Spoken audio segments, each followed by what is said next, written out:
देश की राष्ट्रपति के अभिभाषण को जन जन तक पहुंचाने के लिए गांव की तरफ निकले राज्यसभा सांसद सुरेंद्र सिंह नागर जी। उन्होंने जेवर विधानसभा के अस्तौली व चीती गांव शक्ति केंद्र पर कार्यक्रम आयोजित किए। इस मौके पर राज्यसभा सांसद सुरेंद्र सिंह नागर ने कहा कि राष्ट्रीय हित को सर्वोपरि मानने वाली हमारी पार्टी भाजपा के निर्देश पर हम सभी को आपके बीच ऐसी बात रखने के लिए हम आए हैं जिस बात को आज तक हिंदुस्तान के इतिहास में जन जन तक नहीं पहुंचाया गया। उन बातों के माध्यम से युवा साथी, नौजवान, छात्र छात्राएं अनुकरण कर अपने सपनों को सही दिशा देकर उसे साकार कर सकते हैं। देखें इस कार्यक्रम में क्या बोले राज्यसभा सांसद सुरेंद्र सिंह नागर जी।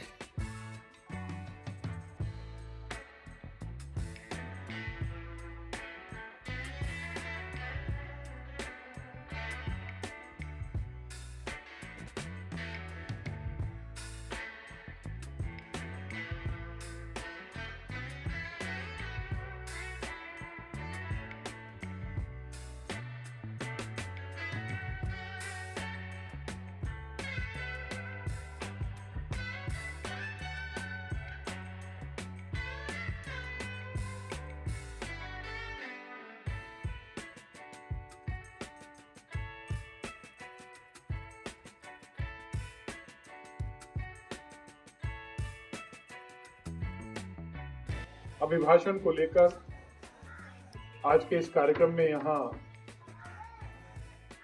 मेरे साथ मौजूद हमारे युवा मोर्चे के अध्यक्ष राजनागर जी, हमारे मंडल अध्यक्ष जी, यहाँ तेज सिंह जी, दलित ने आदिवासी महिला राष्ट्रपति को इस देश के पार्लियामेंट में, संसद में अभिभाषण देने का मौका मिला। यह हमारे सब के लिए गर्व की बात है।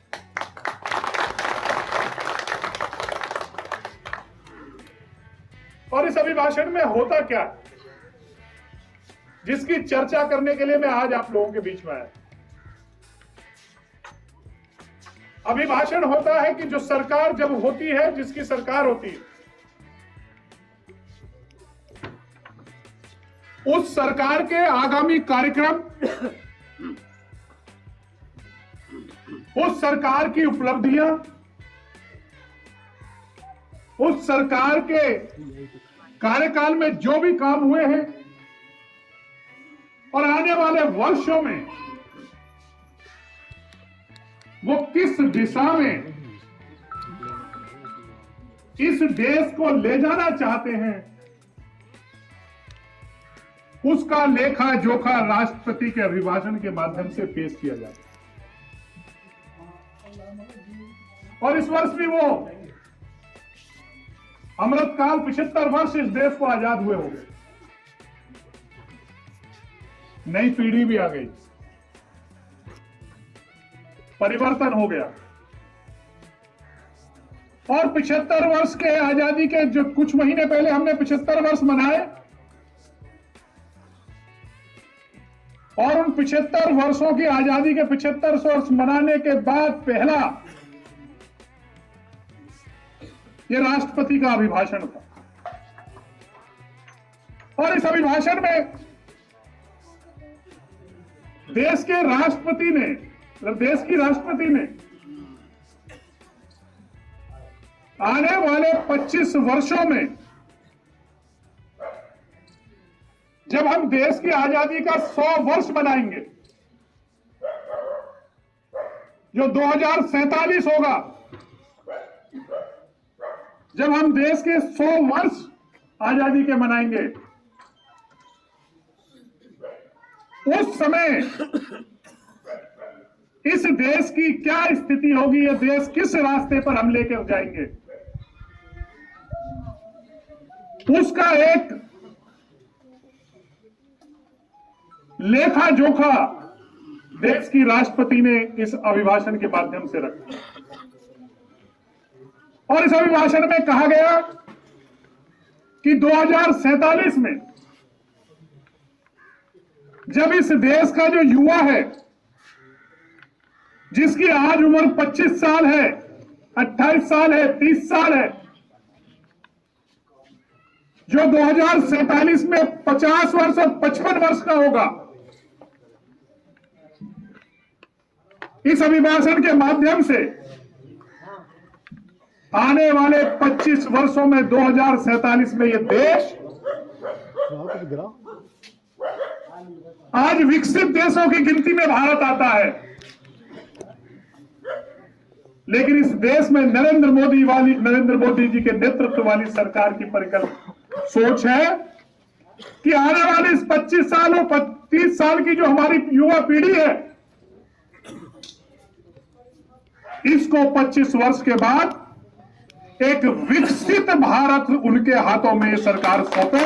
ऐसी सोच राष्ट्रपति जी ने अपने अभिभाषण के माध्यम से देश की जनता के सामने रखी। युवा शक्ति है, जो हमारी महिलाएं हैं, जो हमारी नारी शक्ति है, उसको लेकर भी जो काम पिछले सरकार ने 9 वर्षों में किए, उसका लेखा जोखा भी इसमें रखा गया। अगर मैं बात करूं, इस देश में जब नरेंद्र मोदी जी की सरकार बनी तो राष्ट्रपति जी ने अपने अभिभाषण में कहा है, और उस समय नरेंद्र मोदी जी ने इस देश से वादा किया था कि अगर हमारी सरकार बनेगी तो इस देश में सबसे बड़ी बीमारी जो भ्रष्टाचार है, जो करप्शन है, उससे मुक्ति दिलाने का काम नरेंद्र मोदी जी की सरकार करेगी। और 9 वर्षों में एक बात हम कह सकते हैं कि 9 वर्षों में एक भी आरोप भ्रष्टाचार का देश की जो केंद्र की सरकार है उस पर आज तक लगा नहीं। और इस देश के प्रधानमंत्री जो रहे हैं वो खुद कहते थे कि अगर हम 100 रुपए भेजते हैं, 100 रुपए भेजते हैं तो 15 रुपए केवल गांव तक पहुंचता है। यह इस देश के प्रधानमंत्री ने कहा। भ्रष्टाचार की यह हालत इस देश में थी, लेकिन 9 वर्षों में आज जो भी योजनाएं हैं, जो भी चीजें हैं, अगर किसान सम्मान निधि है, अगर 2000 रुपए आते हैं तो आप अगर किस्त पहली आती है तो आज इस देश के किसान को किसी से मांगने की, सिफारिश कराने की जरूरत नहीं है, उसके सीधे खाते में आती है।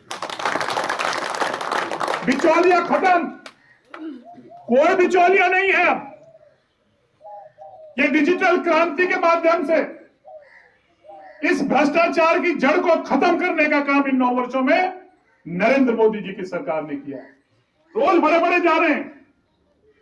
आज तो देश के 9 बड़े नेता कह रहे हैं कि हम पे कार्रवाई क्यों हो रही है।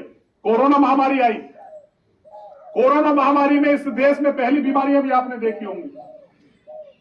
100 वर्ष पहले एक महामारी आई थी। उस महामारी में कहते हैं, मुझे तो पता नहीं, लेकिन मैंने सुना है, जो बुजुर्ग कहते हैं कि महामारी से लोगों की मृत्यु कम हुई थी, भूख से लोगों की ज्यादा मृत्यु हुई थी, खाना नहीं मिल पाया। इस देश के प्रधानमंत्री ने एक बड़ा काम किया, नरेंद्र मोदी जी ने, कि इस महामारी के दौरान यह हम गर्व से कह सकते हैं कि एक भी व्यक्ति की मृत्यु भूख से इस पूरे देश में नहीं हुई। 80 करोड़ लोगों को उन्होंने अनाज देने का काम इस देश के प्रधानमंत्री ने।